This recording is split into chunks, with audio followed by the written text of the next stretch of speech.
আসসালামু আলাইকুম ওয়া রাহমাতুল্লাহ। প্রিয় দিনী ভাই ও বোনেরা, আজ আমরা ইসলামের ইতিহাসের এমন এক অবিশ্বাস্য ও সত্য ঘটনা জানব যা শুনলে আপনার ঈমান বহুগুণ বেড়ে যাবে। আজ থেকে প্রায় ১৩০০ বছর আগে ইসলামের স্বর্ণযুগে বাগদাদ শহরে এক অহংকারী নাস্তিক পণ্ডিত এসে উপস্থিত হয়েছিল। সে দাবি করেছিল যে এই পৃথিবীতে কোনো সৃষ্টিকর্তা বা আল্লাহ বলতে কেউ নেই, সবকিছু নিজে নিজেই তৈরি হয়েছে। সে তৎকালীন খলিফাকে সরাসরি চ্যালেঞ্জ করে বসলো যে মুসলমানদের কোনো আলেম যদি পারেন তবে যেন যুক্তির মাধ্যমে তার নাস্তিকতা ভুল প্রমাণ করে দেখান। খলিফা এই চ্যালেঞ্জ শুনে বেশ চিন্তায় পড়ে গেলেন, কারণ সে নাস্তিক পণ্ডিতটি বড় বড় জটিল কথার মাধ্যমে সাধারণ মানুষকে বিভ্রান্ত করতে পারত। খলিফা বুঝতে পারলেন একে হারাতে হলে এমন একজনকে লাগবে যিনি যুক্তির জবাবে অকাট্য যুক্তি দিতে পারেন। অনেক ভেবেচিন্তে খলিফা তৎকালীন তীক্ষ্ণ মেধার অধিকারী ইমাম আবু হানিফা রহমতুল্লাহ আলাইকে এই বিতর্কের জন্য মনোনীত করলেন। খলিফা ইমাম আবু হানিফা রহমতুল্লাহ আলাইকে বললেন, হে ইমাম, আগামী জুম্মার দিন বাগদাদের দজলা নদীর তীরে পুরো রাজ্যের মানুষের সামনে এই বিতর্ক অনুষ্ঠিত হবে। ইসলামের মর্যাদা আজ আপনার উপর নির্ভর করছে। অবশেষে সবাই যে দিনটির জন্য অধীর আগ্রহে অপেক্ষা করছিল, সেই জুম্মার দিনটি চলে এলো। বাগদাদের দজলা নদীর তীরে বিশাল এক ময়দান সাজানো হলো। খলিফা নিজে এসে প্রধান আসনে বসলেন। রাজ্যের উজির, নাজির, সেনাপতি এবং হাজার হাজার সাধারণ মানুষ ভিড় জমালো এই ঐতিহাসিক বিতর্ক স্বচক্ষে দেখার জন্য। নাস্তিক পণ্ডিতটি তার বিশাল বড় বড় বইয়ের স্তূপ নিয়ে অত্যন্ত অহংকারের সাথে মঞ্চে এসে বসলো। জুম্মার নামাজ শেষ হলো। বিতর্কের নির্ধারিত সময় দুপুর ২টো বেজে গেল, কিন্তু ময়দানে ইমাম আবু হানিফা রহমতুল্লাহ আলাইয়ের কোনো দেখা নেই। ৩টে বেজে গেল, তাও ইমাম আসলেন না। ৪টা বেজে গেল, সূর্য পশ্চিম আকাশে ঢলে পড়তে লাগলো, তবুও ইমামের কোনো চিহ্ন নেই। ইমামের আসতে দেরি দেখে নাস্তিক পণ্ডিতটি চেয়ার থেকে উঠে দাঁড়িয়ে উপহাস করে হাসতে লাগলো। সে খলিফাকে উদ্দেশ্য করে বলল, হে খলিফা, আমি আগেই জানতাম আপনার ওই ইমাম আমার নাম শুনে এবং আমার যুক্তির ভয় পেয়ে ঘর থেকে বের হওয়ার সাহস পায়। সে পালিয়ে গেছে। এই ময়দানে উপস্থিত হাজার হাজার মানুষ আজ সাক্ষী হয়ে থাকলো যে মুসলমানদের আল্লাহ বলতে আসলেই কেউ নেই। উপস্থিত মুসলমানদের মনে এক গভীর হতাশা এবং দুঃখ নেমে এলো। সবাই মনে মনে আল্লাহর কাছে দোয়া করতে লাগলেন। ঠিক যখন সূর্য ডোবার আর মাত্র আধা ঘন্টা বাকি, তখন দেখা গেল এক অতি সাধারণ পোশাকে অত্যন্ত শান্তভাবে ধীর পায়ে হেঁটে মঞ্চের দিকে এগিয়ে আসছেন ইমাম আবু হানিফা রহমতুল্লাহ আলাই। তার মুখে কোনো ভয়ের চিহ্ন নেই, বরং এক অন্যরকম সুন্দর শান্তি ফুটে উঠেছে। ইমামকে দেখেই খলিফার মনের ভয় দূর হলো এবং তিনি স্বস্তি পেলেন, কিন্তু কিছুটা অসন্তুষ্ট হয়ে জিজ্ঞেস করলেন, হে ইমাম, আপনি ইসলামের এত বড় বিতর্কের দিনে এত দেরি করলেন কেন? পুরো উম্মাহ আজ আপনার জন্য চিন্তিত ছিল। নাস্তিক পণ্ডিতটি উপহাস করে বলল, কি হে তরুণ ইমাম, এতক্ষণ কোন গর্তে লুকিয়েছিলেন?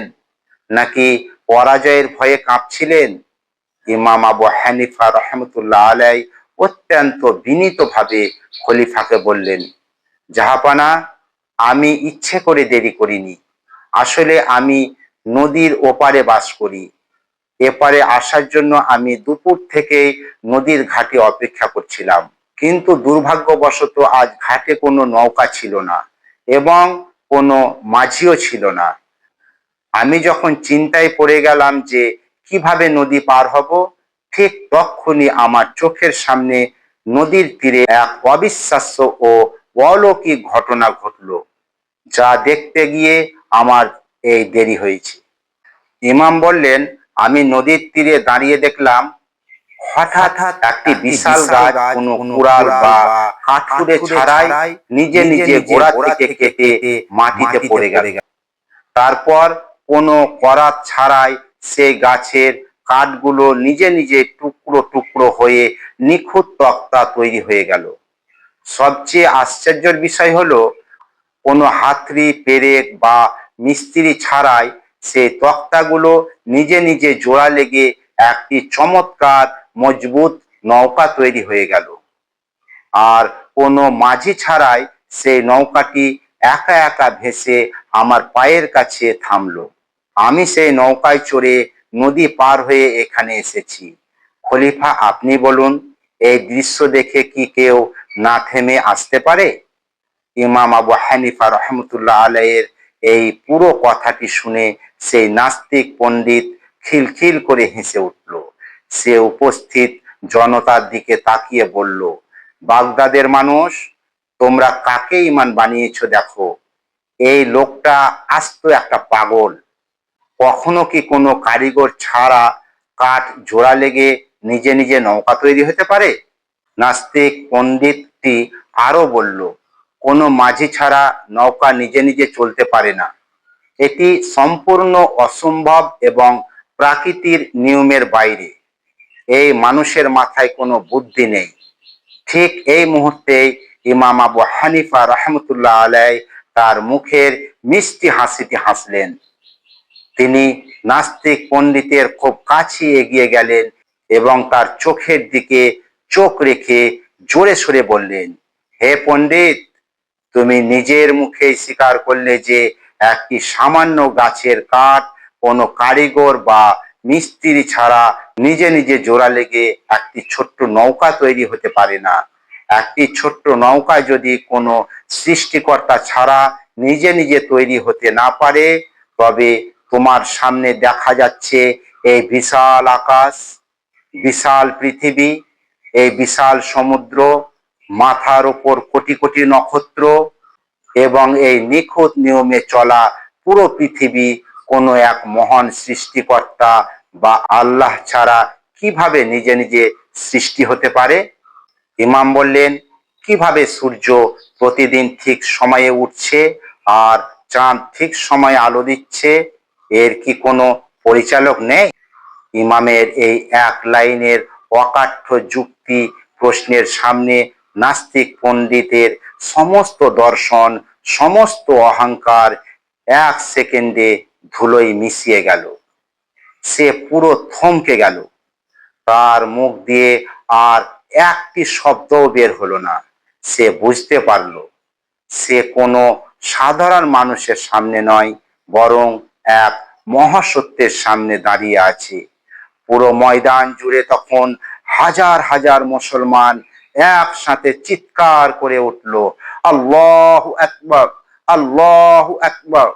নাস্তিক পণ্ডিতটি লজ্জায় মাথা নিচু করে তার বই খাতা গুটিয়ে সেই রাজদরবার থেকে চিরতরে পালিয়ে যেতে বাধ্য হলো। ইসলামের জয় হলো, আর মহান আল্লাহর অস্তিত্বের সত্যতা বাগদাদের আকাশ বাতাসে ছড়িয়ে পড়ল। সুবহানাল্লাহ। প্রিয় দর্শক, আমাদের মহান আল্লাহ তাআলা পবিত্র কুরআনের সূরা আল ইমরানের 190 নম্বর আয়াতে স্পষ্ট বলেছেন, নিশ্চয় আকাশ ও পৃথিবীর সৃষ্টিতে এবং রাত ও দিনের পরিবর্তনের মধ্যে বুদ্ধিমান মানুষদের জন্য অনেক বড় প্রমাণ রয়েছে। ইমাম আবু হানিফা রহমতুল্লাহ আলাইয়ের এই ঘটনাটি আমাদের শেখায় যে এই পৃথিবীর প্রতিটি ছোট ছোট জিনিসই সাক্ষ্য দেয় আমাদের একজন মহান সৃষ্টিকর্তা আছেন। তিনি পরম দয়ালু ও সর্বশক্তিমান। আজকের এই ভিডিওটি আপনাদের কেমন লাগলো কমেন্ট বক্সে লিখে অবশ্যই জানাবেন। আপনার একটি লাইক এবং একটি শেয়ার হয়তো অন্য কোনো ভাইয়ের ঈমানকে মজবুত করতে সাহায্য করতে পারে। এই ধরনের সম্পূর্ণ সত্য ও শিক্ষণীয় ইসলামিক ঘটনা নিয়মিত শুনতে আমাদের নূর ভিশন চ্যানেলটি এখনই সাবস্ক্রাইব করুন। আগামী ভিডিওতে আবার দেখা হবে ইনশাআল্লাহ। সবাই ভালো থাকবেন, সুস্থ থাকবেন। আসসালামু আলাইকুম ওয়া রাহমাতুল্লাহ।